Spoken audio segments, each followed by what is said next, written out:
Yes, well, actually, it's true that I started surfing about 48, 40, 47. And at the time, very few surfing was just starting in Peru. Everything was done in front of the Club Waikiki in Miraflores, and we were only in total about 30 or 40 members at all. That was how many surfers there were in Peru at that time. Also, I have to remember that Peru was the first country in South America where surfing was started. And at the time, we were just very few, you see. In the early 50s, then we started making local tournaments. And we invited people from California, from Hawaii to come for local tournaments. But there were no rules, no really regulations at all. And the same was all over the world at the time, in the surfing world. The only countries that were surfing at the time was in California, in Hawaii, in Australia, in South Africa, in France, and in England. That was all.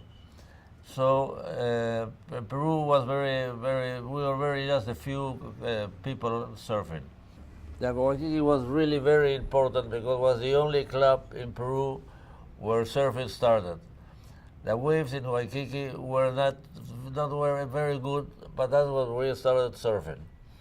Then, because of pilot in Panagra, Panagra was the airline that flew all over South America. And before that, at the time, the airport was very close to Lima, inside where the town is now.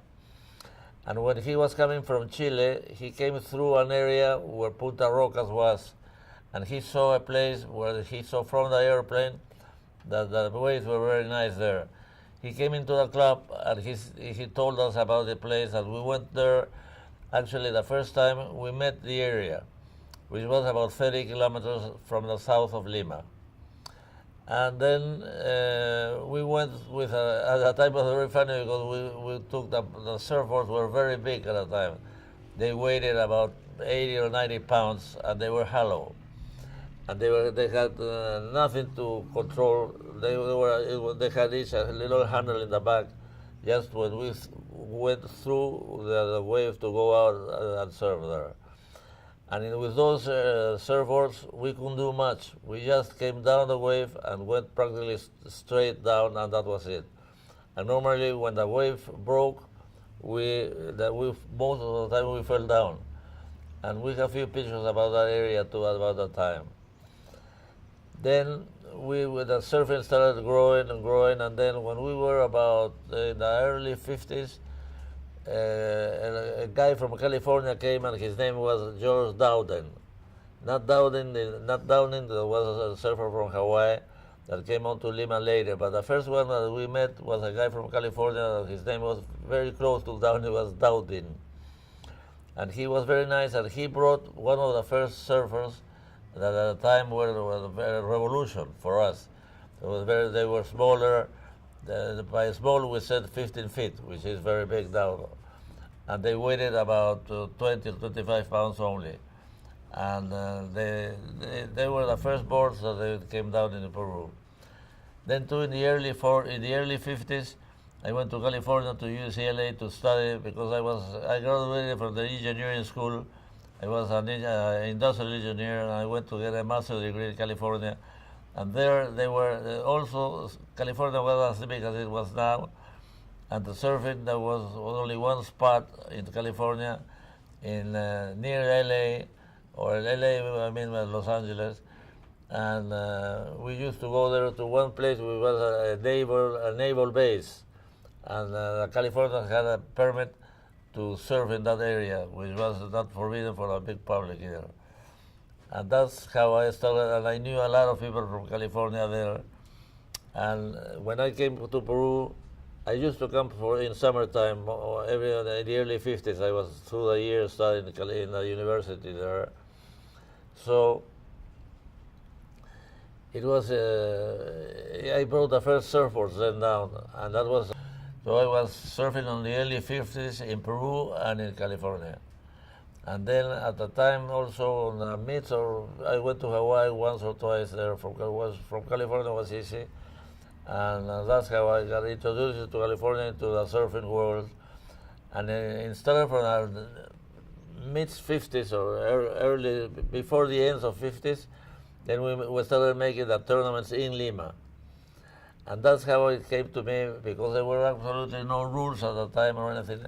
And we used to call the tournaments World Surfing Tournaments. We were not surfing at all. And the same was happening in Hawaii, that at that time they used to make a lot of surfing contests. And they call all those contests World Surfing Tournaments either. Well, actually, everything came out very close together, because we used to surf at the time much more in Waikiki, which was Miraflores, in front of the club. The waves were not that good. And we used to go to this place where we made at the time bigger surfing contests very few times, maybe once a week or maybe twice, that's all. But we were only 3 or 4 or 5 buckets maximum that went to surf in the area. That was all. Yes. Well, in Punta Hermosa there was absolutely nothing. There was absolutely, I'm speaking about Peru at the time was very small, and the growth of Lima, Peru has been immense. That was, you won't understand, for example, and I will show you some pictures later about the area around the apartment now. Was absolutely nothing at all. And when we used to get to surf in Punta Rocas, we were maybe 5 or 6 guys that we used to go there, and that was all. So at the time we were very, very few surfers in Lima. Well, actually in 1962 we made a very important surfing tournament for us, because we had people from California, from Australia, and from South Africa coming into the tournament. And but then there were people at the time, only the people that had enough money to pay themselves the air tickets, they came down. That not necessarily they were the best surfers in each country. So, and we used to go to California, and then we started to go to Hawaii to surf, and we did with our own money. But actually there was a small group. All of us were we had some funds to survive. The funny word. And we weren't the normal Peruvian. We belonged, let's say, to a small, richer class. And that's why we had money to go to Hawaii or to California to surf. But we were not more than 50 surfers in the whole country, at that time. Yeah. Well, the contest we did then at that time was completely different, because we did not only a wave tournament. We was paddling races, then we made long distances. We made short races that we call 1,000 meters, for example. So we went out, especially in Miraflores in Waikiki. We went out where the waves started to break, and we came down from the start of the wave to the beach. And whoever arrived first to the beach, that was the winner. Then we started with 2,000. We were starting from the beach, way out, where we had a sort of something to know where to go around. They were after where the wave started, and then we came down. We call it 2,000 meters, because it was mainly 1,000 meters to go out and 1,000 meters to come back. So they were not really surfing tournaments, And then the waves were in front of Waikiki, and that was all we had. We didn't make a tournament until later on, and then we made the tournament in Contiki, not where we made the world tournament in '65. Because the area where the waves were very close to what we call Punta Hermosa, and we didn't know the area at that time. So if you want to know how we moved there, it's interesting, I don't know.